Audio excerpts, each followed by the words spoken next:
Unlike today's mega multiplex movie theaters, the 50s and 60s meant going to the movies downtown.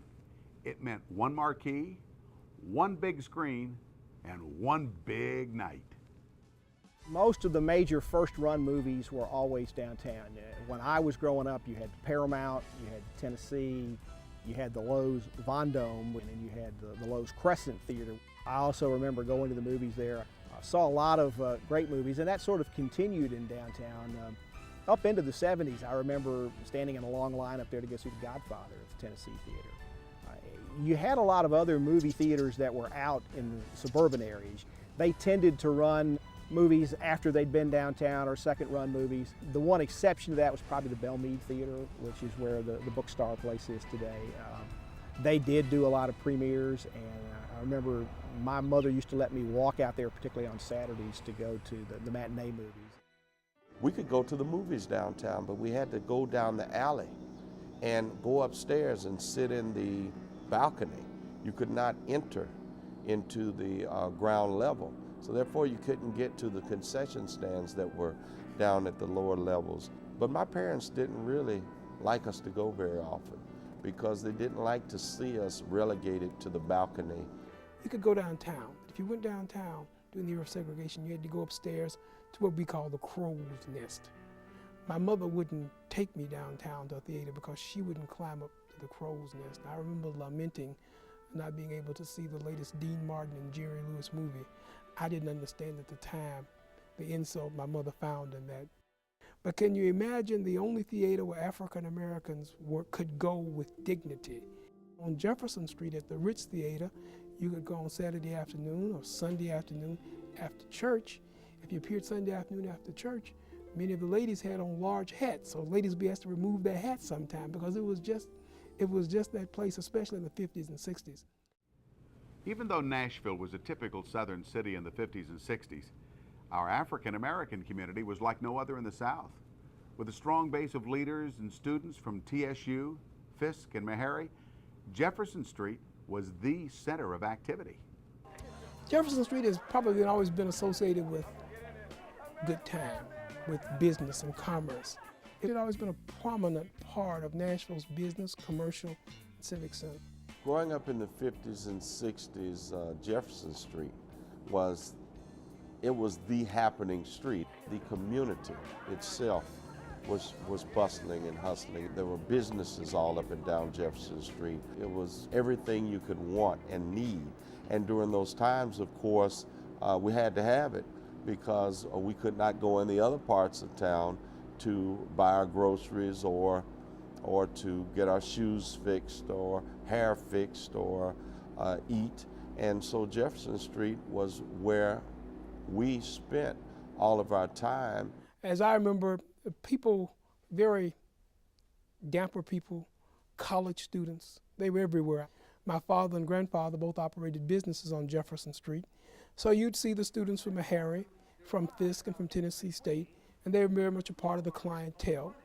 Jefferson Street was a place where you'd go on Sunday to go to church, you'd go on Saturday to shop, you'd carry out your business. Jefferson Street was the place where the students promenaded, made their way to whatever. Jefferson Street was a place where you'd have an ice cream cone and you'd enjoy that as you walked down to Hadley Park. The music industry, jazz and blues, Jefferson Street was known for that, and it was world-renowned. But anybody that came to visit Nashville wanted to go on Jefferson Street. And of course, we living here, we're just up and down Jefferson Street all the time. After many decades of fading into memory, Jefferson Street is now experiencing renewed vitality. Those involved in its present revitalization have roots there. Sitting at the end of Jefferson Street is historic Hadley Park, at one time the only public park for African Americans.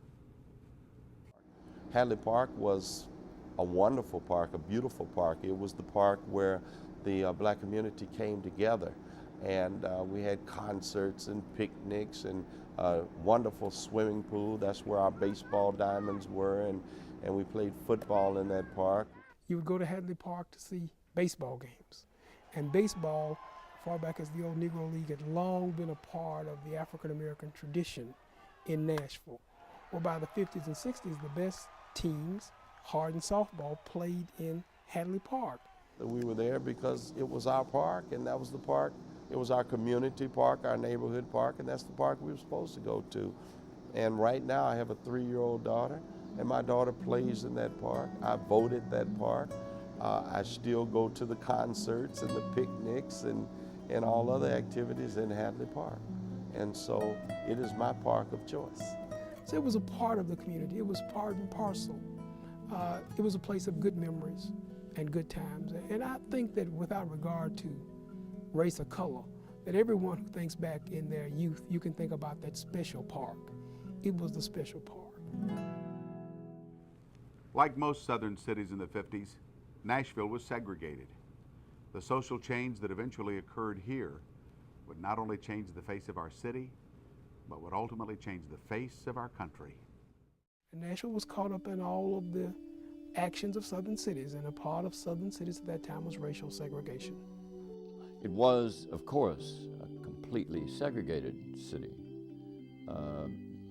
It was as segregated, as I've said many, many times, as any city in South Africa at the heart of apartheid. I mean, there was no place that blacks and whites met together that anybody knew about, except once a year at the Fisk University Race Relations Institute. During that period, I was really not in tune to the fact that we had a segregated city and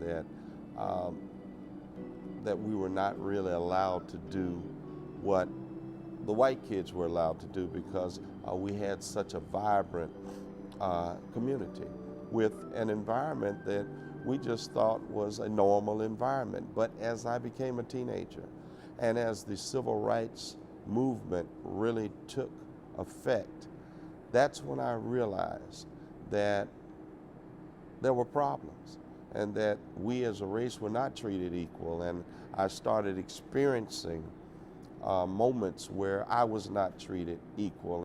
Nashville, because it was a college or university city, would be very much caught up in the change of culture. Many of those students who were attending Fisk and Marion, Tennessee State were not native Nashvillians. Some of them were not native Southerners. They'd come from other regions of the country. So the same questions, the same social questions that would arouse, that would lead to social change, certainly made themselves apparent here in Nashville. In the basement of a church, Reverend Lawson, Reverend Kelly Miller Smith, Reverend C.T. Vivian, others, were specifically planning to attack segregation in Nashville, beginning with lunch counters. Downtown Nashville was thriving when I was growing up, and of course, during my young years, downtown Nashville did open up to people of color, but not without a fight and not without a lot of anguish and pain. And fortunately, I was able to witness that too. I'm a member of First Baptist Church, Capitol Hill, and our church was right smack downtown. And so during the sit-ins and the civil rights movement, my church was the headquarters, so to speak. I can remember going in the basement of my church and hearing the students, college students, learn the freedom songs, and I learned them too by listening, and go through the sensitizing or desensitizing, however you want to look at it, learning how to take abuse and pain without fighting back. And I actually saw it and witnessed it, and I would witness the marches start from my church and also witness them returning, sometimes beaten and battered. By the 1963-64, you'd have the marches. People would march downtown. And of course, the famous lunch counter desegregation comes in Nashville in the 60s.